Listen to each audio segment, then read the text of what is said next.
Assalamualaikum warahmatullahi wabarakatuh. Selamat malam, salam sejahtera. Selamat malam Sobat Mahakam dimanapun Sobat Mahakam berada. Selamat datang di acara Ngebor, ngebahas berbagai topik seru yang di sesi yang keempat. Saya sambil nunggu Sobat Mahakam yang lain join, mungkin saya mau nyapa-nyapa dulu nih. Udah ada Sobat, siapa ya? Nih ada beberapa nama yang udah saya kenal. Ada juga, banyak juga nih yang masih baru saya lihat. Ada Sobat Cliff HS ini saya tahu, ada Sobat Nadine Az, Sobat Ade.lia. Oke, semoga semuanya berada dalam keadaan yang sehat.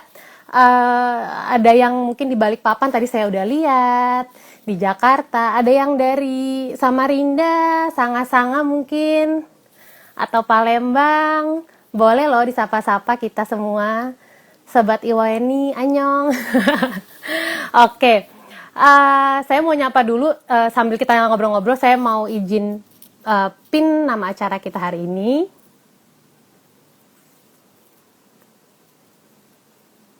Oke. Saya minta izin untuk pin nama acara hari ini. Oke. Oke, sebelumnya saya mau memperkenalkan diri dulu. Nama saya Audrina Pitupulu. Saya bekerja di Pertamina Hulu Mahakam di kantor Jakarta. Tepatnya saya di Communication and External Affairs Division. Dan lebih tepatnya lagi saya di bagian Communication Media. Nah, untuk teman-teman Sobat Mahakam yang baru pertama kali join, mungkin bertanya-tanya nih ngebor acara apa sih? Ngebor itu adalah, tadi singkatannya udah saya kasih tahu, ngebahas berbagai topik seru. Itu adalah platform yang dibuat oleh Pertamina Hulu Mahakam khusus untuk bisa menyapa Sobat Mahakam dimanapun Sobat Mahakam berada. Dan di setiap hari Rabu di jam segini itu akan selalu ada topik-topik menarik. Jadi jangan lupa untuk ditunggu di hari-hari Rabu-Rabu berikutnya. Oke, nah untuk kali ini topiknya adalah stay motivated to work out. Nah, kita ada narasumber. Kita mau perkenalkan nama narasumbernya. Tapi sebelum saya ngundang nih narasumbernya, saya mungkin mau kasih tahu dulu rules-nya ya. Sekarang kan kolom komen masih saya buka, tapi waktu kita ngobrol-ngobrol sama narasumber itu akan saya tutup dulu. Tapi jangan khawatir karena di akhir acara akan saya buka kembali dan kita akan ada sesi tanya jawab. Dan jangan lupa untuk 3 pertanyaan terbaik akan kita kasih hadiah. Jadi memang harus ditunggu sampai akhir acara banget. Oke, sebelum narasumbernya join, saya mau ngasih lihat dulu nih pencapaiannya narasumber kita. Sudah kelihatan ya di screen ya teman-teman ya. Oke, nama narasumber kita adalah Mas Adika Aryaguna. Dia ini adalah seorang Safety and Environment Superintendent di salah satu lapangan produksinya Pertamina Hulu Mahakam yang bernama HCA, yaitu Handil CPA Central Processing Area. Mas Adika ini lulusan S1 Teknik Lingkungan ITB, sekarang sedang mengambil Master of Science in Sustainable Development University of Sussex di UK. Dia ini juga sudah mendapatkan berbagai sertifikat yang sangat bergengsi di dunia migas, seperti contohnya HSE Superintendent in ENP Activity dari IFP, Institut Français du Pétrole di Prancis, NEBOSH International Technical Certificate in Oil and Gas, NEBOSH International General Certificate in Occupational Health and Safety, dan selain itu dia juga adalah seorang yang sangat punya passion tinggi di bidang olahraga. Jadi dia itu adalah seorang marathoner dan triatlet. Jadi dia udah mengikuti tuh ajang-ajang maraton bergengsi baik di Indonesia maupun di luar Indonesia. Dan yang paling penting dia itu adalah family man. Jadi dia adalah seorang ayah dan seorang suami yang sangat bahagia. Oke, tanpa berlama-lama lagi kita undang. Oh, ini teman kuliahnya Sobat Johannes Anton katanya ternyata nih si Mas Adika. Tanpa berlama-lama lagi kita undang Mas Adika.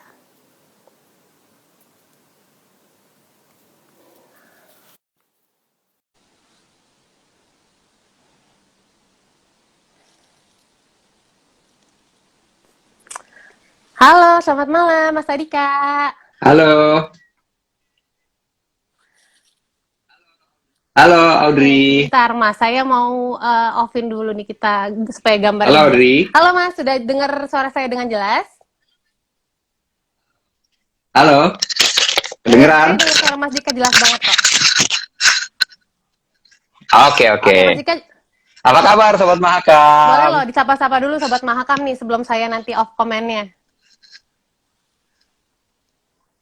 Wah, ini ada Wimaya. Ini teman lama saya. Halo Sobat Wimaya. Oh, ada Sobat Ria Pane, Sobat Indralogi. Halo, influencer juga tuh. Wah, Sobat Calzebel. Wah, luar biasa. Itu ada influencer Balikpapan. Sobat Miradi, Pak. Sobat Iki Haikal itu dari HCA. Kebetulan itu teman tim saya. Lalu Sobat Malasumala, waduh, rame banget nih kayaknya ada 2.341 mungkin enggak ya? Luar biasa. Saya mau sapa dulu nih ada Ibu Reda Gaudiamo. Dulu bos saya nih. Selamat malam Ibu Reda, apa Halo kabar? Bu Reda, apa Semoga sehat kabar? Ibu Reda ya dan Sobat Mahakam yang lain juga semoga sehat. Mas, kita mau ngobrol-ngobrol santai. Saya off komen dulu ya nih teman-teman. Nanti akan kita buka lagi di akhir. Ya, Oke, Mas Dika, tadi kan saya udah cerita sedikit nih ke teman-teman Sobat Mahakam kalau Mas Adika ini adalah Safety and Environment Superintendent di Pertamina Hulu Mahakam, di salah satu lapangan produksi kita nih. ya, Berarti kan Mas Dika nih kerjanya ya, rotasi ya, beberapa minggu di lapangan dan beberapa minggu di Tangsel, kalau lagi off duty ya. Jadi ya, warga betul, warga betul. Tangsel, mungkin ada beberapa teman yang anak Warga Tangsel. Tangsel. Siapa tahu ada Sobat Tangsel di sini. Tangsel Oke, saya represents. mau nanya dong, Safety and Environment Superintendent sendiri itu pekerjaannya apa sih? Dan kenapa sih di perusahaan migas tuh butuh banget SNI Superintendent ini? Oke, jadi ceritanya Safety and Environment Superintendent itu sebenarnya pekerjaannya mirip-mirip kayak Superman sama Batman. Tapi bedanya kita itu nyata ya. Jadi sama-sama nyelamatin orang tapi kita nyata. Kalau Batman sama Superman kan khayalan. Tapi on a serious note, yang namanya industri migas itu kan jenis pekerjaan yang mempunyai resiko tinggi ya. Jadi resiko tersebut harus dimanage dengan baik agar tidak ada insiden. Nah, itulah pentingnya kesehatan, keselamatan, dan lindung lingkungan atau K3LL biasa disebut. Nah, kalau di PHM kita sebutnya dengan HSE atau HSE, Health, Safety, Environment. Nah, HSE Management System itu mulai dari manusianya, dari alatnya, sampai prosedurnya. Kita biasanya nyebutnya 3P, People, Plant, Procedure. Nah, tugas dari Safety and Environment Superintendent itu adalah memastikan seluruh sistem tersebut bekerja dengan baik. Agar apa? Agar sebuah datang dengan selamat, pulang dengan selamat, dan tidak merusak lingkungan. Nah, saya kasih contoh ya, misalnya nih mau ada pekerjaan ya, mau ada pekerjaan kan pasti kita ngumpul dulu sebelumnya, ada pre-job meeting. Nah, tugas dari saya adalah memastikan, tentunya dengan delegasi, bahwa orang yang ada di situ yang mau bekerja itu harus kompeten, harus berpengalaman juga, dan mungkin tersertifikasi. Itu dari P yang pertama. P yang kedua, plant. Tempat dia bekerja itu harus dipastikan aman, tidak ada gas bocor, tidak ada bahaya lainnya. Dan yang ketiga adalah kita harus memastikan prosedur JRA-nya ada dan juga ada permit work-nya dan diterapkan dengan baik. Oke, wah berarti sebenarnya pekerjaan Mas Dika ini memegang peranan penting dari sisi keselamatan ya untuk di industri migas kita, terutama di Pertamina Hulu Mahakam tempat kita bekerja. Tapi saya mau nanya sih sebenarnya Mas Dika. Tadi kalau kita lihat dari CV-nya nih, Mas Dika ini kan lulusan teknik lingkungan ya di ITB. Sekarang juga malah ngambilnya Sustainable Development. Tapi kenapa sih malah kok bekerjanya di bidang keselamatan gitu? Mungkin apa ya, kok walaupun ada environment-nya ya, tapi maksudnya tidak benar-benar sama gitu. Itu boleh diceritain nggak, Mas? Iya, jadi Audrey sebenarnya kan kuliah itu juga kan intinya belajar hal baru untuk membentuk pola pikir ya. Jadi sebenarnya itu sama juga dengan kerjaan kita. Jadi apapun pekerjaan yang di-assign ke kita, yang ditugaskan ke kita harus bisa terbuka dan dengan hal-hal yang baru yang mungkin kita harus adaptasi dulu gitu. Dulu saya tuh mulai kerja di Mahakam tuh sebagai environment engineer. Terus sempat juga ngurusin HSE Management System, sempat juga jadi safety supervisor di project offshore. Memang nggak ada yang mudah pertama kali kita mulai, tapi biasanya kalau ada ketidaknyamanan, nah ketidaknyamanan itu biasanya jadi indikator bahwa kita tuh sedang berkembang gitu. Nah, jadi buat sobat Mahakam nih yang masih kuliah, jangan ragu untuk banyak pengalaman kerja apapun ya. Jadi apapun pengalaman kerjanya, karena apapun pekerjaannya pasti akan bikin kita berkembang.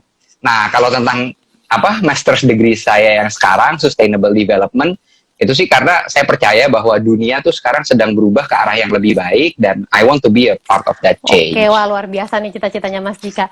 Tapi saya setuju sih sama Mas Dika ya, karena saya sendiri juga dari major kuliah sama pekerjaan saya sekarang sebenarnya nggak terlalu nyamu-nyamu banget. Tapi memang walaupun idealnya tuh ya kalau bisa kita tetap sesuai dengan bidang kita pada saat kuliah. Tapi kalau emang ternyata nggak sama pun nggak masalah ya. Iya, Itu adalah nggak apa-apa. apa namanya sarana Gitu. kita sedang berkembang. Oke. Challenge, Oke Mas, tadi kan betul. kita ngebahas udah safety and environment. Tapi dari HSC sendiri yang tadi Mas Dika bilang itu kan ada health juga, health, safety and environment. Di sini saya mau bahas tentang health-nya nih, karena Mas Dika nih topiknya kan kebetulan kita ngebahas tentang tentang workout nih, tentang healthy life. Ya, Yes. healthy Nah, lifestyle. Ya. Mas Dika ini kan punya passion di olahraga. Itu gimana sih bisa memanage waktu olahraga, waktu on duty, off duty, itu susah nggak? Apakah waktu olahraganya cuma saat on duty aja atau off duty juga ada waktu nggak sih? Karena kan pasti waktunya habis buat keluarga nggak sih? Atau gimana Mas?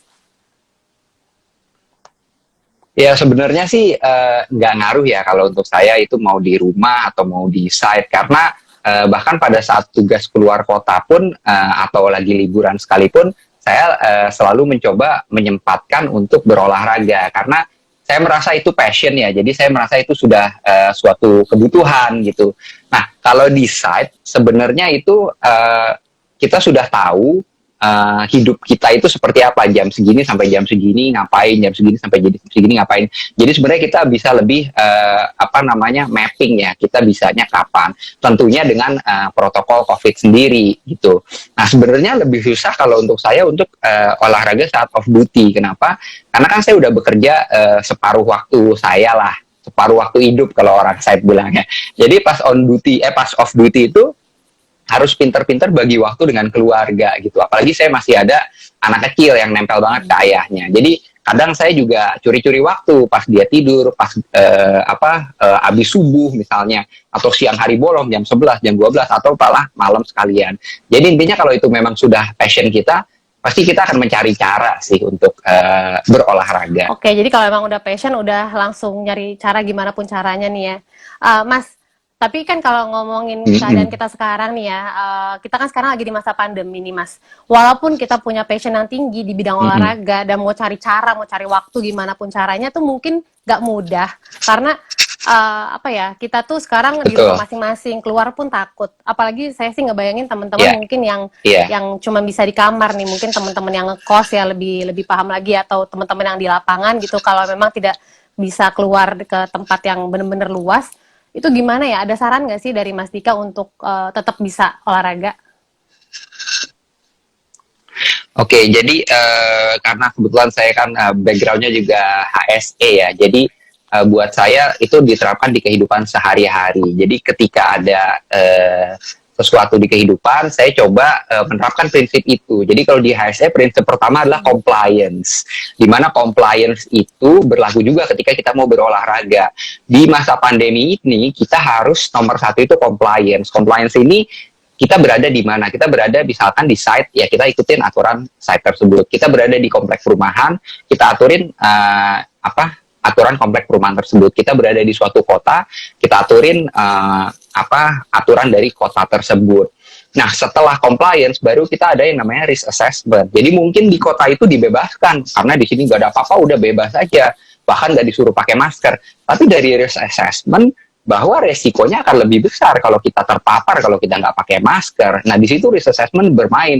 Apakah kalau saya keluar olahraga itu jadi sehat, tapi kalau berkumpul dengan banyak orang malah jadi resiko terkena penyakit kan? Nah, risk assessment disitulah yang saya terapkan sehingga gimana caranya biar kita dapat health-nya maksimum, tapi juga tidak compromise kesehatan kita. Gitu. Oke, jadi memang jangan sampai kita malah pengen sehat olahraga, tapi kitanya malah nggak mematuhi compliance, risk assessment, terus kita nggak mematuhi protokol yang ada malah kita jadi ketularan penyakit yang tidak kita inginkan. Jangan sampai kayak gitu ya maksudnya Mas Dika ya. Baiklah. Iya. Terus nih kita balik lagi ya ke topik olahraga passionnya Mas Dika nih. Saya ini kan suka olahraga juga sebenarnya. Sekarang ini saya lagi suka yoga, suka lift. Lift tuh gabungan antara weightlifting dan HIIT hit itulah. Nah, Wih, tapi keren. saya tuh dulu bahkan saya lebih rutin lagi olahraga nih. Saya suka beberapa kali Muay Thai, fitness gitu. Cuman bisa dibilang sih saya belum Hmm. yang kayak Mas Dika nih, belum kecarian gitu loh, pengen olahraga. Belum yang segitunya banget gitu. Belum sampai merasa itu passion. Itu Iya, iya. gimana sih Mas Dika bisa merasa itu passion? Apakah Mas Dika dari kecil emang udah suka olahraga atau baru-baru atau gimana nih Mas? Jadi memang passion itu kadang-kadang nemunya nggak sengaja juga gitu. Kalau dulu saya olahraganya itu cuma basket doang, gitu pun pas kuliah antara jam kuliah basket gitu. Tapi sebenarnya perjalanan hidup saya tuh dimulai di salah satu lapangan PHM, lapangan CPA sekitar 5-4 tahun lalu lah gitu. Jadi saya biasanya itu tiap malam eh, karena nggak ada kerjaan, karena malam kan 12 jam kerja terus ya udah kita terserah mau ngapain. Kalau nggak nongkrong ya saya nggak ada kerjaan. Nah kebetulan nggak ngantuk, akhirnya balik lagi ke kantor untuk lembur. Nah itu berlangsung selama lama sekali beberapa tahun sampai ngerasa kok hidupnya nggak balance gitu ya. Terus kebetulan kamar saya tuh deket sama gym ya, gym di CPA. Pas saya ngelihat treadmill nganggur nih, ya udah deh cobain deh, dicobain lah. Pertama kali tuh berat banget buat olahraga, itu kayak yang setel lagu gede-gede, terus bahkan ada minum makanan, anything to get us going lah istilahnya. Tapi udah sekali dua kali akhirnya jadi kecanduan, akhirnya tiap hari tuh treadmill terus, sampai akhirnya browsing, oh kalau lari tuh kayak gimana, oh kalau race tuh gimana, mungkin nggak ya gua tuh ikut race, mungkin nggak ya 5K. Jadi mulai kayak gitu, akhirnya udah deh daftar deh ke lari 5 kilometer, 10 kilometer, half marathon 21, 42 kilometer, maraton, sampai akhirnya triathlon. Sampai akhirnya sekarang terbentuk passion itu. Dalam seminggu itu saya biasanya 6 sampai 7 kali olahraga, tapi nggak selalu berat, jadi bisa di mix, kadang renang, kadang sepeda, kadang lari, kadang strength training dan lain sebagainya. Jadi nggak bosan karena variasi gitu. Oh, luar biasa nih. Mungkin Sobat Mahakam yang belum suka olahraga bisa dicontoh nih dari Mas Dika ya. Mas Dika yang awalnya tuh cuma iseng-iseng doang, yang belum terlalu gimana banget sama olahraga, sampai akhirnya sekarang menemukan passionnya itu malah di bidang olahraga. Sampai akhirnya ikutan maraton dan triathlon. Mas Dika, ceritain sedikit dong gimana sih pengalaman maraton dan triathlon gitu. Awalnya gimana sampai akhirnya mau ikutan-ikutan lagi maraton sampai ke triathlon tuh gimana Mas Dika? Oke, jadi ini ada yang menarik banget sebenarnya Audrey. Jadi mungkin tidak applicable buat semua ya, tapi buat saya maraton pertama saya itu di Bali dan itu hampir 7 jam waktu itu. Itu hampir do not finish atau DNF. Nah, buat saya itu unforgettable banget karena banyak banget lesson learned dari situ gitu. Saya ingat banget maraton itu kan 42,195 kilometer dan di kira-kira 10 kilometer terakhir, mungkin kilometer ya 35 ke atas, itu tuh bener-bener kayak perjalanan mental spiritual gitu. Jadi mulai mempertanyakan diri sendiri, lu tuh apa-apaan sih Dik, ngapain lu udah daftar mahal-mahal, bayar tiket pesawat, bayar hotel, terus menyiksa diri. Udah gitu ngapain juga sih 42 kilo, kenapa nggak ngambil yang 5 kilo, jadi bisa bersantai-santai, karena kebetulan istri saya pada saat itu ngambil yang 10 kilo gitu. Jadi mulai mempertanyakan, emang lu mampu ya, emang lu udah ini ya, jadi semua mind games itu Keluar, berputar di iya. kepala gitu. Nah tapi jadi tapi anehnya ya akhirnya finish kan alhamdulillah. Nah sepulangnya dari Bali itu pas ke Jakarta itu bukannya kapok, malah beli sepeda. Jadi mikirnya maraton udah, sekarang saatnya triathlon gitu. Nah itu lucu juga sih, mungkin juga karena saya ada drive besar pengen accomplish yang namanya Ironman triathlon ya. Jadi perjalanan ke sana itu menjadi perjalanan healthy lifestyle saya gitu. Dan triathlon sendiri kan sebenarnya banyak kan, ada renang, ada sepeda, ada lari. Jadi olahraganya variatif lah, nggak gampang bosan. Dan selain itu juga kita juga harus belajar strength training, flexibility, mobility, nutrition intake, dan lain sebagainya. Itu yang bikin saya enjoy perjalanan healthy lifestyle ini Oke, wah gitu. luar biasa banget nih. Pak, nih Mas Dika aja yang udah rajin olahraga gitu, maksudnya yang udah bener-bener waktu itu juga udah lumayan konsisten dari 5K, 10K, itu aja hampir do not finish ya, hampir DNF ya Mas Dika ya. Saya berarti ini mungkin pelajaran juga nih untuk sobat Mahakam. Baru-baru mulai lari, jangan langsung deh langsung pengen maraton. Tetap harus ada tahap-tahapnya dan harus konsisten untuk latihannya ya Mas Dika ya. Betul. Terus tadi ngebahas Iya. untuk yang pertama kali Mas Dika ikutan terus hampir do not finish, malah penasaran ke triathlon berikutnya nih. Sampai malah pengen Ironman. Udah ikut Ironman ya kalau nggak salah ya Mas Dika ya? Tadi ya? Udah pernah, tapi nanti ada cerita lucu Nah, juga tuh di situ. itu kenapa sih pengen Ironman dan waktu itu gitu ya? Kenapa pengen ikut Ironman? Terus apa ya? Itu kan menantang sekali gitu. Itu ceritanya gimana sih cita-citanya Mas Dika tuh dari Ironman ini? Oke, jadi yang namanya triathlon kan renang, sepeda, lari ya. Nah, Ironman triathlon itu adalah jarak konvensional terjauh untuk triathlon, di mana berenangnya itu 3,8 kilo, terus bersepedanya itu 180 kilo, dan larinya 42 kilo. Jadi basically kayak maraton, tapi pemanasannya pakai berenang 3,8 kilo dan sepedaan 180 kilo gitu. Nah, saya punya cita-cita pengen menamatkan Ironman Triathlon, tapi bukan cuma itu. Saya pengen bisa melakukannya di umur 70-80 tahun. Kenapa? Karena sudah ada yang melakukan. Kalau nggak salah tahun lalu itu di Kona, di Hawaii, Ironman Triathlon itu ada aki-aki umur 76 tahun dari Jepang kalau nggak salah, itu bisa finish Ironman Triathlon. Dan dia finish ya biasa aja gitu. Jadi inilah kenapa saya komit investasi untuk olahraga, karena saya pengen gendong cucu bahkan cicit saya dan masih bisa triathlonan di umur tua. Amin, semoga tercapai ya Mas Dika ya. Nah tadi Mas Dika kan Amin. juga cerita nih, berarti kan Ironman itu tuh apa ya, latihannya tuh berat banget, intensitasnya juga pasti tinggi tuh. Itu gimana sih ya kalau buat kita nih tips-tipsnya supaya porsi latihannya itu sesuai dengan kemampuan kita. Soalnya kan kita nih bukan atlet nih. Mas Dika boleh nggak di-share tips-tipsnya kira-kira? Oke, jadi yang namanya training itu kan customize ya. Jadi training itu spesifik untuk misalkan Audrey mau training untuk half marathon. Itu dilihat dulu Audrey apakah sudah melalui 5 kilo kah atau 10 kilo, lalu dilihat juga 5 kilonya itu waktunya berapa, 10 kilonya waktunya berapa. Dari situlah baru ada periodisasi latihan. Mungkin periodisasi latihan itu dimulai dari let's say misalnya tiap hari Minggu long run misalkan 5 kilo. Nanti dari 5 kilo jangan langsung ke 10 kilo, tapi let's say 10 atau 20% dulu penambahannya, jadi nggak langsung dihajar pengen jarak yang jauh, karena yang namanya latihan itu ada periodisasi latihan, ada base building, ada yang intensity dinaikin, durasi dinaikin. Jadi emang nggak ada sesuatu yang instan kecuali mie ya. Jadi semua itu harus pelan-pelan agar kita tidak menabrak batas diri kita gitu. Oke, jadi memang nggak ada yang instan kecuali mie ya untuk sobat Mahakam. Oke, Iya. oke, tapi gimana ya kalau kita tuh taunya kalau itu udah melewati batas kita, gimana sih Mas Dika? Kan ya itu dia, karena kita bukan atlet jadi mungkin kan nggak tahu ya. Itu ada ininya nggak sih ciri-cirinya gitu, artinya kita sudah melewati batas latihan. Oke.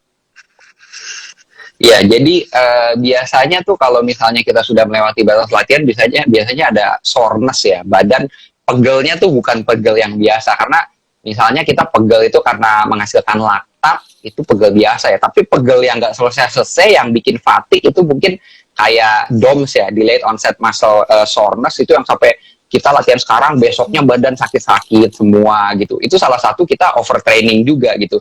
Dan beberapa tanda lain seperti misalnya kita selama 2 minggu latihan cukup berat, mungkin pola tidurnya bisa terganggu. Nah itu bisa kita lihat juga, kalau pola tidur terganggu, jangan-jangan kita overtraining. Lalu juga perubahan drastis di dalam nafsu makan, jangan-jangan ada sesuatu juga, itu kita perlu lihat. Misalnya latihannya terlalu berat, kok kayaknya nikmat banget ya nasi padang gitu, padahal memang suka aja gitu kan.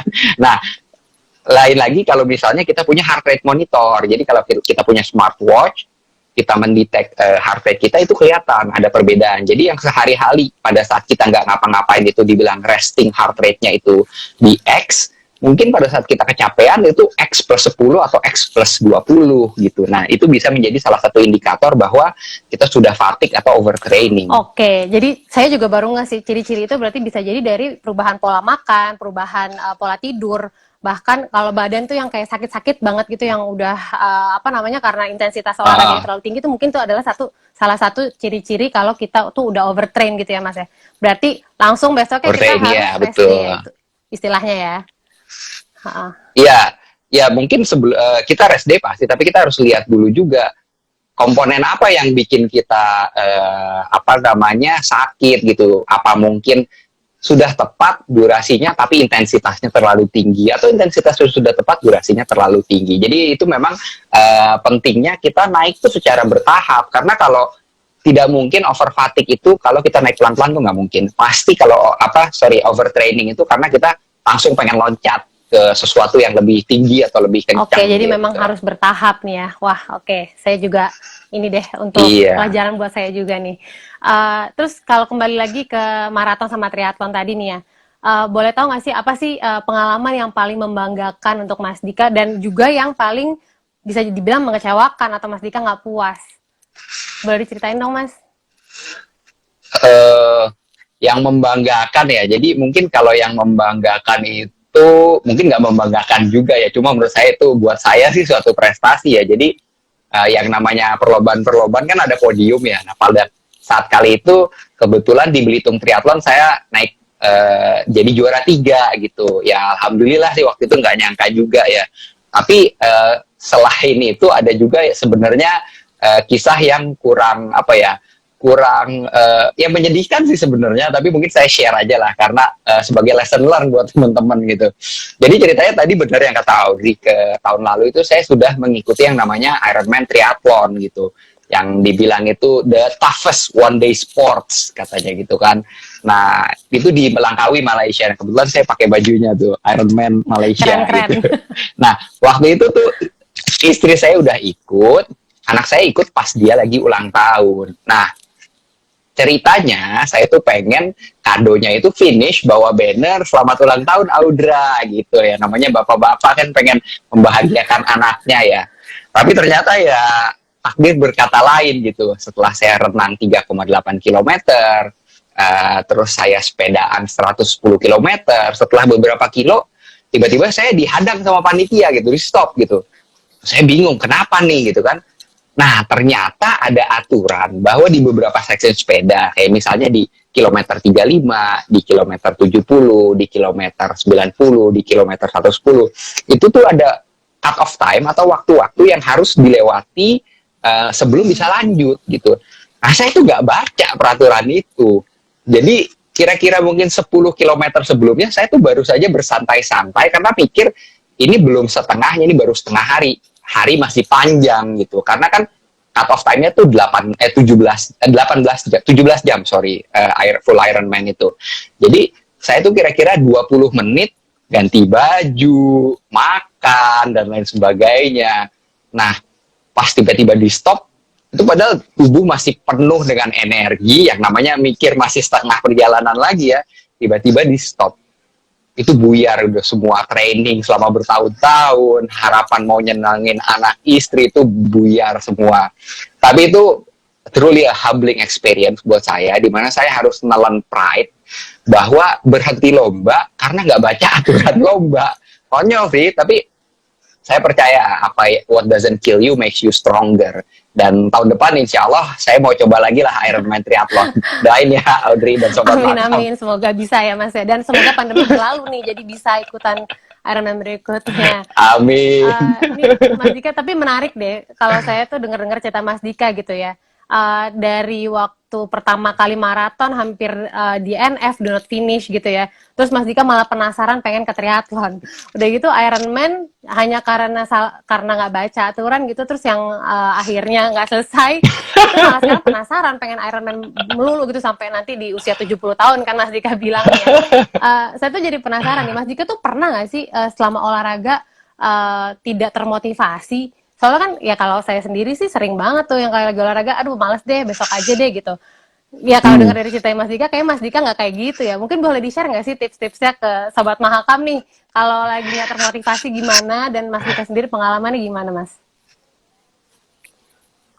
Ya enggak juga sih, bukan selalu termotivasi ya, tapi pastinya saya pernah demotivated juga, pasti ada lah gitu. Tapi mungkin salah satu tips and tricksnya Audrey, itu pentingnya kita punya komunitas gitu.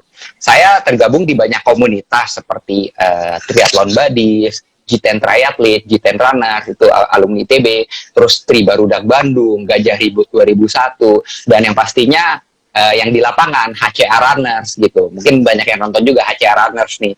Nah, komunitas ini tuh bikin kita berkompetisi secara sehat. Karena healthy lifestyle tuh pasti menular. Misalkan saya lagi males, terus tiba-tiba ada yang ngeposting gitu. Kayak ada teman saya kayaknya lagi nonton juga nih, Mas Kurnoto biasanya nih, dia bilang tadi pagi lari jogging 5 kilometer. Nah, waduh, masa saya kalah nih? Nah, nanti sore jogging juga kayak gitu. Jadi memang itu bikin drive kita buat membantu kita untuk selalu saling menularkan healthy lifestyle gitu. Berarti memang kita harus nularin terus selain karena untuk kesehatan orang-orang di sekitar kita, untuk motivasi kita juga. Karena suatu saat kita nggak termotivasi, malah mereka yang memicu motivasi kita gitu ya Mas ya? Benar, jadi saling, kalau lagi naik ada yang naik, kalau lagi turun ada yang naikin dan sebaliknya. Oke, gitu. nah tadi kan kalau misalnya di komunitas triathlon tuh pasti kan gampang ya, soalnya kan mungkin orang-orang yang pengen join di komunitas itu adalah orang-orang yang sudah biasa olahraga gitu ya, kebayang nih udah triathlon. Cuman Mas Dika ini kan juga sering motivasi teman-teman di HCA nih, bahkan di HCA itu setiap jam 9 sama jam 3 sebelum pandemi ya, itu ada plank bersama. Terus pernah ya bikin kalau nggak salah plank terpanjang tuh se-PHM atau mungkin se-Pertamina Group kali ya, saya nggak tahu juga deh, itu panjang banget tuh. Se-Indonesia mungkin. Gimana ya, maksudnya apakah teman-teman HCA tuh dari awal emang udah suka olahraga atau ada yang nggak suka olahraga terus akhirnya Mas Dika bisa gerakin mereka? Tolong diceritain dong Mas. Iya, jadi memang kalau sehat itu kan kita jangan egois ya, kita harus ngajak sekeliling kita hidup sehat gitu. Karena semuanya itu mempunyai hak untuk hidup sehat. Cuma kadang-kadang nggak sadar aja kalau hak itu kita punyai gitu. Jadi ya tugas kita untuk saling mengingatkan. Dan dengan berolahraga bersama-sama, jadi kan ada teman juga buat olahraga. Nah, kalau di PHM di salah satu site di HCA, itu ceritanya saya ingat beberapa tahun lalu tuh PHM ngadain yang namanya HSE Week ya, dan ngedatengin Aderai buat datang ke Handil gitu. Dan di situ dia ngasih presentasi, dia ngasih tahu pentingnya strength training atau latihan penguatan otot. Jadi ternyata strength training itu bukan agar ototnya besar gitu, ternyata bukan, tapi strength training itu adalah untuk membakar gula dan menghindari penyusutan otot. Nah, kebanyakan penyakit kronis seperti misalnya jantung, stroke, diabetes, darah tinggi, itu biasanya karena kadar gula dan lemaknya tinggi di tubuh. Nah, itu juga ketika orang sudah tua dan otot-ototnya tuh menyusut, biasanya dia juga di kursi roda ataupun susah berbaring, susah berjalan. Itu yang bikin dia jadi susah untuk recover karena tidak bisa berolahraga. Nah, entah kenapa saya terngiang-ngiang konsep itu dan akhirnya ngajak beberapa teman, mungkin pada nonton juga, ayo kita coba deh pas coffee break kita cobain gitu. Jadi sebenarnya simple aja, 1 menit plank, terus 1 menit wall sit, 1 menit plank lagi. Nah, kalau misalnya ada yang mau nambahin squat atau nambahin lunges, silahkan gitu.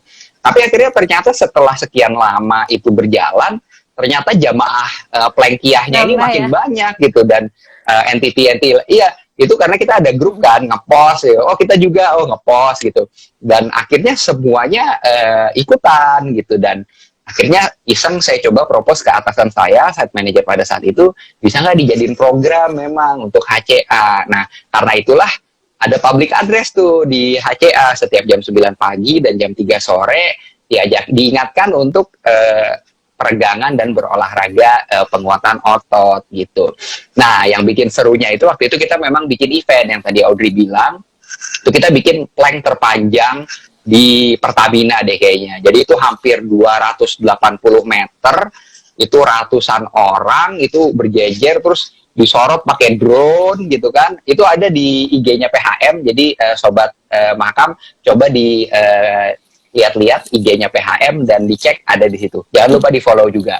Nah, jadi setelah kita plank terpanjang itu tadi, kita adain juga jogging bersama 5K. Nah, jogging bersama ini kita cukup unik mengadakannya, ada startnya, ada finishnya, ada water stationnya. Jadi kita benar-benar pengen bikin orang yang belum pernah ikut race merasakan gimana enaknya ikut race gitu. Nah, memang kalau ngomongin kira-kira 4-5 tahun lalu itu di HCA belum banyak yang suka jogging seperti itu. Karena saya ingat security-nya tuh sampai hafal sama saya. Karena pokoknya malam-malam terus lah dan sendirian biasanya. Tapi sekarang di HCA ini, mau tiap pagi, sore, malam, pasti ada yang jogging bergantian. Jadi alhamdulillah hidup sehat itu sekarang di HCA jauh lebih meningkat. Mungkin karena tren hidup sehat juga meningkat ya. Jadi semuanya ikut nggak mau kalah gitu. Nah, bahkan di HCA itu kita juga punya yang namanya taman olahraga. Jadi dari besi-besi dan material bekas yang dimanfaatkan untuk struktur-struktur besi seperti kayak pull up bar, monkey bar, di mana kita bisa body weight exercise. Wah, ini gitu. keren banget. Saya pernah deh sempet lihat foto-fotonya tuh yang taman olahraga di HCA. Ini keren banget soalnya dari yang teman-teman HCA yang nggak semuanya suka olahraga ya. Awalnya Mas Dika tuh ngajaknya hanya iseng-iseng aja, yuk ikutan gitu, sampai sekarang malah tadi Mas Dika sendiri bilang udah jadi budaya. Sampai yang jogging tuh udah terbiasa, sampai security-nya juga udah hafal nih semuanya. Jadi pada banyak banget jadi pada rajin olahraga. Mungkin bisa dicontoh nih sama Sobat Mahakam. Kalau Sobat Mahakam udah mulai rajin olahraga, jangan lupa untuk menularkan terus ke orang-orang di sekitarnya. Betul. Nah, itu kan tadi mungkin kalau di HCA lebih mudah ya, karena kan di HCA tuh kita rame-rame bekerja, terus udah gitu mungkin ambience-nya lebih dapat lah karena semuanya ikutan. Tapi kalau Mas Dika sendiri off duty tuh, saya tuh sempet ya ngulik-ngulik Instagramnya Mas Dika tuh juga pernah kalau nggak salah ngajak keluarganya bahkan olahraga sampai ada yang triathlon kalau nggak salah ya. Itu gimana sih Mas? Boleh diceritain nggak sih untuk ngajak keluarga atau mungkin teman-teman yang bukan teman kantor gitu? Iya, jadi memang kan tugas kita itu sebagai yang sudah sadar akan kesehatan itu mengingatkan yang lain, yang terutama orang sekeliling kita untuk hidup sehat gitu. Jadi jangan sampai, saya udah berhasil ngajak yang lain, tapi keluarga saya sendiri enggak gitu. Tapi alhamdulillah saya udah berhasil ngajak istri saya, anak saya, bapak saya, ipar saya, teman-teman saya untuk triathlonan gitu. Ada juga yang sekarang rajin olahraga, bahkan sebelumnya mereka itu nggak olahraga sama sekali. Dan yang menarik juga, mungkin ada teman-teman saya yang ITB 2001 juga nonton, kita waktu itu pernah bikin tim juga, tim angkatan ITB 2001 untuk ikutan ITB Ultramarathon. Jadi itu lari relay dari Jakarta ke Bandung sejauh 200 km. Jadi menarik banget membangun tim dari nol, nyariin siapa yang mau, siapa tim supportnya, sehingga terbentuk tim dan lariin 200 km tersebut. Wah, saya tertarik banget ya. Tadi Mas Dika bilang sampai bapaknya Mas Dika ikutan triathlon ya. Itu luar biasa banget. Itu gimana ya Mas? Soalnya kita kan mau mengajak, apalagi orang tua kita yang sudah berusia itu kan nggak mudah ya. Saya nggak tahu nih, apalagi kalau yang sebelumnya nggak biasa olahraga. Boleh dong Mas di-share sedikit itu gimana sih untuk meyakinkan gitu orang tua kita untuk olahraga? Ya, jadi sebenarnya meyakinkan bapak saya itu mudah ya. Lebih susah meyakinkan ibu saya.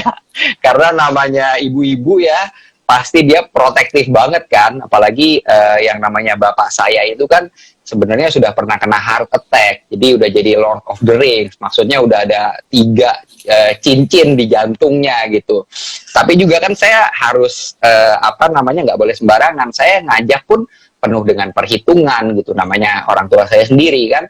Saya udah nyari banyak referensi, saya nanya-nanya pengalaman orang lain, dan ternyata banyak loh orang tua di atas 60 bahkan yang berpenyakit kronis, dia mulai olahraganya telat, tapi akhirnya dia sekarang itu jadi jauh lebih sehat. Yang tadinya ketergantungan obat, sekarang jadi nggak ketergantungan obat gitu. Jadi kalau orang di atas 60 aja bisa, masa kita enggak gitu. Nah, intinya tugas kita itu untuk ngajak terus untuk hidup sehat dan pastinya sesuaikan dengan kondisi fisik masing-masing. Oke, wah keren banget sih Mas. Terus saya mau nanya-nanya lagi nih Mas Dika. Kembali lagi nih ke topik maraton ya, sama triathlon juga sih ini sebenarnya. Jadi kalau misalnya ada sobat mahakam nih yang udah mulai, atau saya sendiri deh, saya juga suka lari nih sebenarnya Mas. Tapi apakah kalau kita lari tuh harus artinya ke maraton? Apakah kalau kita sepeda dikit itu artinya harusnya ke triathlon? Itu gimana sih untuk memacu semangat kita untuk ikutan maraton kalau emang harus ya? Saya nggak tahu deh ini gimana sih Mas sebenarnya langkah-langkahnya nih. Iya, jadi gini sih Dri, jadi nggak semua yang udah mulai lari itu harus ikut maraton, nggak semua yang udah bisa lari dan juga sepeda harus ikutan triathlon. Jadi itu semua pilihan ya. Dan tiap orang pun punya target masing-masing. Seperti dalam lari, ada yang targetnya mau lari lebih jauh, ada yang targetnya mau lari lebih cepat, ada yang penting durasinya lama sehingga endurance saya bertambah dan saya lebih sehat misalnya. Nah, tapi biasanya kalau konsisten di salah satunya aja, biasanya nanti akan termotivasi untuk achieve lebih gitu. Jadi kalau kita bilang diam-diam ambi gitu ya. Jadi diam-diam ambisius gitu ya. Nah, tapi yang menarik tahu gak Dri, kenapa banyak sobat mahakam yang umur 30, 40, 50 ke atas itu yang mau namatin maraton. Itu biasanya karena mereka mau achieve lebih. Tapi di umur segitu biasanya untuk achieve lebih cepat, misalkan 5K-nya pengen di bawah 20 menit, itu udah jauh lebih susah dibanding lebih jauh. Jadi akhirnya milih ya lebih jauh aja lah gitu. Kita maraton tapi dengan pace 8 yang santai, tapi saya bisa finish maraton, itu suatu achievement. Dan there's nothing wrong with that. Itu sesuatu yang luar biasa banget, achievement yang luar biasa. Jadi kita serahkan pilihan kepada masing-masing, mau ngambil jarak lebih jauh atau lebih santai, atau lebih jauh tapi lebih cepat juga nggak apa-apa, atau ya mau seperti biasa aja ya nggak masalah, itu semua pilihan. Oke, jadi nggak melulu artinya kalau saya lagi lari nih, saya harus maraton, harus half maraton gitu, nggak harus ya kayak gitu ya Mas ya. Karena kadang-kadang saya juga merasa nggak orang di harus. sekitar saya pada lari maraton semua gitu. Iya, peer pressure-nya tinggi ya. Oke, itu tadi kalau maraton ya. Nah, kalau triathlon nih, sekarang kan juga sepeda lagi booming banget ya. Itu gimana sih, sepeda tuh harus beli yang mahal atau gimana nih Mas? Karena kalau mau ikutan triathlon. Yang perlu dicatat, sepeda itu nggak mahal. Yang mahal itu gengsinya. Nah, yang penting itu mulai aja dulu. Sebenarnya sepeda itu nggak perlu gears mahal-mahal. Karena yang penting kita pakai apa yang ada, kita lakukan apa yang langsung bisa kita lakukan. Nggak perlu sepeda karbon, nggak perlu sepeda lipat merek terkenal. Cukup sepeda apapun yang ada di rumah, ambil, pakai sepatu apapun, langsung digoes, tapi jangan lupa pakai helm. Nah, nanti kalau sudah itu berjalan, kita mau beli yang lebih mahal, itu merupakan suatu investasi. Nanti ada namanya, kita beli yang lebih mahal. Kalau udah lebih mahal beli, nggak dipakai sayang. Jadi saya mau terus berolahraga. Nah, itu kita cari-cari alasan untuk memotivasi diri. Gitu. Oke, jadi intinya sebenarnya nggak harus mahal ya. Yang penting goes dulu aja ya. Baru nanti masalah mahal tuh ya belakangan lah untuk investasi kita. Nih, saya mau nanya lagi nih, balik lagi ke topik pandemi ya, Mas. Ini contohnya saya kan WFH, mungkin beberapa sobat mahakam di sini juga ngerti banget karena banyak sekali yang work from home gitu, atau mungkin yang nggak bekerja pun, tapi kan kita harus di rumah nih, kita kan lagi nggak bisa keluar-keluar. Untuk bisa manage waktu untuk bekerja, untuk yang work from home, untuk bisa ngurus anak atau yang berkeluarga, ngurus rumah tuh kan kayaknya udah susah banget nih Mas Dika. Itu ada tips-tips nggak Mas Dika sendiri selama masa pandemi ini tetap olahraga dan memanage waktunya susah nggak sih? Karena saya sih udah nggak kebayang tuh kadang-kadang. Jadi gini, yang saya ingat banget dari PowerPoint-nya Aderai waktu itu, cukup luangkan 5 menit sehari. Masa sih 5 menit nggak bisa gitu? Yang susah itu sebenarnya konsistensinya. Kalau kita coba konsisten, setiap hari 5 menit aja berkeringat. Mau terserah, mau push up, mau sit up, mau plank, mau apa segala macam. Coba deh, jadi kalau udah terbiasa, kerasa manfaatnya, nanti pasti akan nagih dan jumlah menitnya akan bertambah. Nah, itu pengalaman pribadi saya sih. Tapi cobain deh, 5 menit aja sehari. Setelah itu kita lihat. Yang penting konsisten dulu. Yang penting konsisten ya, mau 5 menit, pokoknya kita meluangkan waktu. Saya jadi ingat nih, ada kalimat. Betul, setiap hari yang penting. Setuju banget. Jadi mulai besok nih buat sobat mahakam, kalau emang merasa, aduh kayaknya nggak ada waktu nih, jam 5:30 udah selesai kerja, rasanya langsung diganggu sama anak, luangkan paling nggak 5 sampai 10 menit. Saya ingat sih ada kalimat 5 menit. kita tuh tidak selalu termotivasi, jadi memang kita harus konsisten. Jadi suatu saat kalau memang badan kita nih Iya, udah tidak lagi nggak termotivasi, at least badan kita tuh udah mencari konsistensi itu sendiri gitu ya Mas ya. Oke. iya betul. Terus kalau dari yang Mas Dika rasakan gitu dari olahraga di masa pandemi ini kan lebih berarti kan ya buat Mas Dika ya, atau gimana? Boleh di-share nggak sih manfaat dari olahraga itu sendiri di masa pandemi? Ya, jadi awal-awal pandemi tuh saya cuma body weight exercise aja di rumah. Tapi setelah itu saya coba rutinkan jogging di komplek di jam-jam sepi ya. Pokoknya saya karena merasa workout itu jadi kebutuhan, jadi pokoknya prinsipnya if you really want something, you'll find a way. If you really don't want something, you'll find an excuse gitu ya. Nah, olahraga itu kan mengeluarkan hormon-hormon seperti endorfin dan serotonin yang bikin kita bahagia dan bikin mood kita tuh bagus gitu. Dan itu nge-boost imun sistem kita, menaikkan produktivitas, dan konsentrasi. Nah, ini penting banget nih di masa pandemi ini. Dan juga itu adalah stress relief ya. Seperti yang Audrey bilang tadi, banyak yang harus dipikirin saat WFH. Nah, olahraga penting banget untuk refresh pikiran kita sendiri. Tapi jangan lupa tentunya berolahraga sesuai dengan protokol COVID-19. Iya, saya setuju banget tuh stress relief. Kalau misalnya saya udah overwhelmed tuh, abis kerja terus ngurus anak apa tuh kayaknya oke deh nyoba sempetin olahraga tuh langsung sepertinya kayak fresh kembali. Kayak venting gitu ya. Oke, Mas. Ini saya udah buka kolom komen, jadi langsung aja untuk Sobat Mahakam yang ingin bertanya, boleh langsung ngepost pertanyaan-pertanyaannya di sini. Dan jangan lupa untuk 3 pertanyaan terbaik yang sesuai dengan tema ya, tentunya Mas Dika itu akan kita kasih hadiah. Nanti akan dihubungi oleh panitia Instagram Pertamina Hulu Mahakam. Ini jadi udah banyak nih teman-teman nih, ada yang dari HCA, ada Sobat Mahakam yang di Jakarta, ada Sobat Mahakam di Balikpapan. Udah ada juga tuh pertanyaannya tuh kayaknya, Audrey. Ini saya baca dari Sobat Wahyunish 611. Salam Mas Dika, gimana tanggapan Mas Dika dengan istilah kebanyakan orang yaitu hidup itu cuma sekali, so nikmatin aja, akhirnya ini menjadi dalih bagi mereka untuk selalu nyampah dan ogah untuk olahraga. Menarik nih. Justru itu bener banget. Hidup itu cuma sekali ya. Jadi istilahnya ini bukan catur. Kalau game over kita bisa ngulang lagi dari awal gitu kan. Kalau udah sekali ya udah. Nah, kita berinvestasi di rumah, kita berinvestasi di tanah, di yang lain-lain. Tapi kalau kita nggak berinvestasi di kesehatan, siapa yang mau nikmatin investasi kita tadi? Nah, kalau sudah terlanjur tiba-tiba kita misalnya terkena penyakit jantung, terkena darah tinggi dan lain sebagainya, dan penyakit-penyakit yang mungkin bisa membahayakan kelangsungan hidup kita, itu kan justru berlawanan dengan prinsip hidup itu harus sekali. Justru untuk menikmatin hidup harus sehat. Kalau nggak sehat, nggak bisa nikmatin hidup gitu. Jadi memang harus diputer mindsetnya ya, kita sehat dulu untuk bisa menikmati hidup gitu ya Mas Dika ya. Benar. Oke, ini ada pertanyaan lagi dari Sobat Ira Awalanti 12. Mas Adika, bagaimana cara mensinergikan self needs untuk berolahraga dengan menggali potensi dan kecerdasan emosional anak untuk meningkatkan konsentrasi belajar, aktualisasi diri, serta aura positif? Gimana Mas? Luar biasa ini pertanyaannya. Bisa dijawab mungkin nih.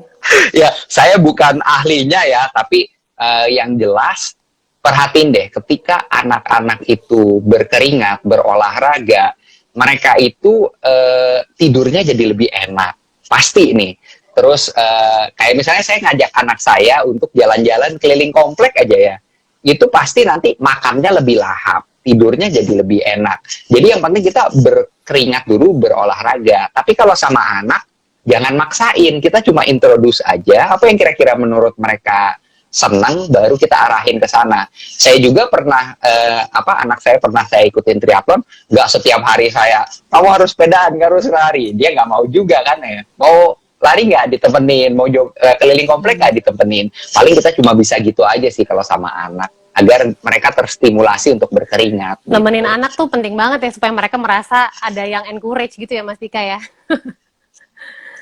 Oke, ini ada Betul. pertanyaan lagi dari Sobat Tetrin Makin. Mas Dika pakai personal trainer nggak untuk lari atau sepedanya, atau cari-cari training plan sendiri? Eh, Nah, ini pasti banyak yang nanya nih seharusnya nih. eh, Sebenarnya enggak. Jadi karena kebetulan saya orangnya suka ngulik ya. Jadi saya suka mencari-cari sesuatu sendiri. Jadi saya menemukan trading plan yang pas buat saya sendiri. Karena memang saya coba trial and error gitu. Tapi kalau yang bingung mencari training plan, hubungin saya aja gratis saya kasih Wih, training plan-nya. luar biasa nih. Berarti bisa ngubungin Mas Dika. Langsung di follow Instagram Mas Dika berarti ya? Bisa, bisa banget. Oke. Dari Sobat Irman 6685, cara menjaga variasi olahraga gimana sih yang menarik, gampang, tapi tidak ngabisin waktu biar nggak cepet bosen, terus berujung males? Oke, sebenarnya kenapa saya tertarik ke triathlon itu karena tadi saya bilang bahwa olahraganya itu sangat variatif gitu. Jadi untuk mempertahankan performance kita, kita porsinya harus dalam renang, dalam sepedaan, dalam lari itu harus seimbang juga gitu. Dan selain itu ada yang namanya strength training. Strength training itu misalkan kita push up, sit up, pull up, plank, dan lain sebagainya. Ada lagi flexibility dan mobility, bisa dicapai dengan yoga, dengan pilates, dan lain sebagainya. Mungkin juga dengan simple stretching. Jadi kalau nggak mau bosen, mungkin bisa mencoba jenis olahraga lain. Karena saya pun tidak tertutup untuk jenis olahraga lain. Ketika misalnya ada yang main basket, ya saya juga masih mau juga main basket. Buat saya yang penting berkeringat dan mengeluarkan endorfin, serotonin, dan hormon-hormon yang enak lainnya gitu. Oke. Dari Sobat Ari Waluyo _awal, Mas Dika kalau lagi lari, napasnya itu lewat mulut atau hidung ya? Bagi dong tipsnya. Oke, nah ini sebenarnya apa namanya beda-beda ya. Jawaban para expert pun bahkan punya ada dissenting opinion. Cuma kalau buat saya, mana yang menurut teman-teman atau sobat Mahakam itu paling enak, lakukan itu. Kenapa? Karena kalau biasanya nafasnya lewat mulut, terus saya bilang, sekarang pokoknya lewat hidung. Ya, lu ngap-ngapan pasti gitu. Jadi pokoknya lakukan dulu apa yang enak, apa yang menurut kita nyaman, dan temukan, dibilangnya apa ya, temukan sesuatu yang titik nyaman kita di situ. Saya sering bilangnya zona nyaman kita lah, dimana kita lari itu nggak capek, nggak ngos-ngosan, nafasnya enak, bisa sambil nyanyi, bisa sambil ngobrol, dan itu 10 kilo nggak capek. Temukan itu, maka akan menemukan enjoyment di lari. Oke. Mas Rantu, Sobat Rantu _19 Dika, oh ini mungkin udah kenal Mas Dika nih orangnya nih. Olahraga seperti apa yang Oh iya, yang ini pas, sobat yang PHM pasti nih. buat Sobat WFH. Tadi udah dijelasin dikit, tapi mungkin teman-teman Sobat Mahakam yang lain pengen dikasih tahu lebih lagi nih. Kalau WFH yang paling pas olahraganya apa nih Mas Dika? Oke, kalau Rantu ini kebetulan dia pemain bola nih, dia udah lumayan kelasnya atlet juga nih. Nah, mungkin dia karena nggak bisa main bola, dia bingung ya. Nah, jadi mungkin spesifik buat Sobat Rantu, yang bisa dilatih itu mungkin kalau WFH, kita bisa strength training, itu paling gampang. Bisa masuk ke YouTube, ada HIIT, High Intensity Interval Training, itu kita coba 5, 7, 10 menit, terserah. Jadi misalkan masukin 7 minutes HIIT, kita cuma punya 7 menit gitu ya, di waktu senggang kita. Masukin itu, nanti ada semua tuh. Jadi biasanya itu isinya 1 menit, itu misalnya jumping jack, 30 detik istirahat. 1 menit misalnya plank, 30 detik istirahat, dan gitu terus gitu. Nah itu cocok banget. Kita punya ada waktu berapa, cari di YouTube 5 minutes workout, 10 minutes workout, semuanya ada. Itu masalah niat atau enggak aja untuk mencarinya. Iya, apalagi sekarang udah banyak banget kelas-kelas online ya Mas Dika ya, di Zoom online itu mau dari Betul, Zumba, yoga, di Zoom bener. mau dari kelas apa TRX, TRX. sekarang udah banyak banget nih. Kita bisa tetap variatif gitu walaupun kita di rumah. Oke, Alex _Donald _topper. Mas Dika, bagaimana kiatnya supaya konsisten dalam berolahraga? Salam sehat. Ini aliran saya juga nih yang nggak konsisten, cuman suka aja olahraga. Oke, jadi sebenarnya untuk konsisten berolahraga, yang pertama kita melakukan sesuatu itu harus ada drive. Nah, drive kita itu apa? Karena kalau saya saya punya drive, saya punya cita-cita yang digantung di depan, jauh di depan, bahwa saya pengen masih bisa Ironman triathlon di umur 70-80 tahun ya. Nah, kalau kita mau punya drive seperti itu, drive-nya as simple as anak saya udah mulai gede. Saya pengen ada di saat dia menikah.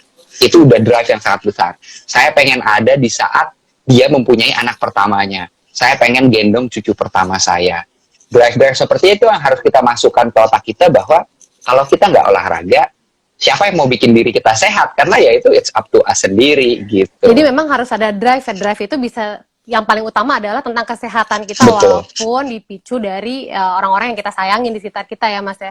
Ini banyak loh sebenarnya yang nanya-nanya sama kayak itu nih. Iya. Sobat Fisik Katrina juga nanya gimana kalau udah olahraga rutin terus tiba-tiba kehilangan motivasi gitu, bagaimana caranya supaya kembali. Itu kurang lebih sama ya berarti ya, kita harus ada drive.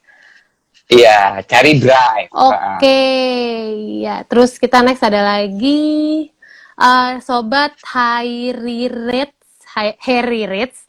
Mas Dika, buat ibu rumah tangga nih, kadang-kadang mau olahraga mikir mending beres-beres keringat dapat gitu, rumah rapi, beres-beres di rumah termasuk olahraga nggak Mas? Oke. Ini singkat aja nih Mas, karena pertanyaan yang sangat bagus. mepet. Iya, jawabannya simple. Setelah beres-beres rumah, happy nggak? Karena setelah olahraga, kalau habis olahraga kita nggak happy, hormon endorfin, serotonin itu tidak bikin kita happy, berarti ada yang salah. Jadi kalau kita pikir istilahnya kita beres-beres rumah gitu, itu kan olahraga juga, tapi setelah itu kita masih kayaknya masih capek segala macam, ya berarti itu belum olahraga gitu, karena hormon yang bikin senangnya nggak keluar. Oke, wah luar biasa banget. Mas, nih kayaknya udah waktunya kita untuk memilih pemenang untuk 3 pertanyaan terbaik. Saya pilih 2, Mas Dika pilih 1. Saya tadi memilih Sobat Rantu_19, selamat, dan Sobat Tetrin Makin. Oke, Mas Dika. Selamat Sobat Rantu dan Sobat Tetrin Makin. Saya pilih Sobat Irman 6685. Oke, selamat Sobat Irman. Untuk Sobat Rantu_19, Sobat Tetrin Makin, dan Sobat Irman 6685, selamat, dan nanti akan dihubungi oleh panitia dari Instagram untuk memberikan hadiahnya. Oke, Mas, saya mau menyimpulkan ya dari kita ngobrol-ngobrol tadi nih. Kalau saya sih, poin yang saya dapat nih untuk diri saya sendiri juga, dan mudah-mudahan untuk Sobat Mahakam, yaitu kita harus memang mulai olahraga dari kesadaran kita sendiri. Dan jangan lupa untuk konsisten kalau memang sudah mulai, karena lebih baik kita mengikuti konsistensi daripada motivasi gitu ya. Yang penting kita konsisten dulu. Yang kedua adalah kita jangan lupa untuk terus menyebarkan semangat untuk sehat kepada orang-orang di sekitar kita. Jadi jangan egois, tadi Mas Dika juga bilang, tetap kalau kita udah sehat, orang-orang di sekitar kita juga harus sehat. Dan yang paling penting adalah di masa pandemi seperti ini, itu adalah momen yang paling pas lagi untuk kita olahraga. Dan jangan lupa untuk untuk bisa mengikuti protokol yang ada gitu. Jangan sampai kita malah ya lebih tidak diinginkan. Dari Mas Dika sendiri ada yang mau ditambahkan dan sekalian closing remarks, Mas? Oke, jadi yang pertama, jangan lupa olahraga itu bukan cuma sehat, tapi juga mengeluarkan hormon-hormon yang bikin kita bahagia, di mana bahagia itu sangat penting di masa pandemi ini. Bahagia itu sangat penting sehari-harinya dalam kita kehidupan sehari-hari gitu. Jadi berolahragalah, karena itu memang luar biasa manfaatnya. Yang kedua adalah, kalau kita banyak investasi ke banyak hal, ke rumah, ke emas, ke saham, kenapa kita nggak mikir investasi untuk diri kita sendiri, yaitu health. Health itu luar biasa banget investasi kesehatan kita sendiri. Dan yang terakhir adalah, kalau kita mikir, nggak keburu, sibuk. If you really want something, you'll find a way. If you really don't want something, you'll find an excuse. Oke, wah luar biasa banget. Semoga ini menjadi pelajaran penting untuk Sobat Mahakam dimanapun berada, untuk tetap hidup sehat ke depannya. Oke, saya undur diri dulu nih, waktu kita udah mau habis, Mas Dika. Terima kasih banyak ngobrol-ngobrolnya, Mas Dika. Terima kasih, Audrey. Saya moderator, mohon maaf apabila ada kesalahan kata kepada Sobat Mahakam atau kepada Mas Dika. Jangan lupa untuk nonton Ngebor di minggu-minggu, di setiap hari Rabu depan di jam yang sama. Kami pamit. Di follow IG Pertamina Hulu Mahakam, jangan lupa, Audrey. Instagram Pertamina Hulu Mahakam. Kami pamit undur diri. Wassalamualaikum warahmatullahi wabarakatuh. Sampai jumpa minggu depan. Terima kasih Sobat Makam.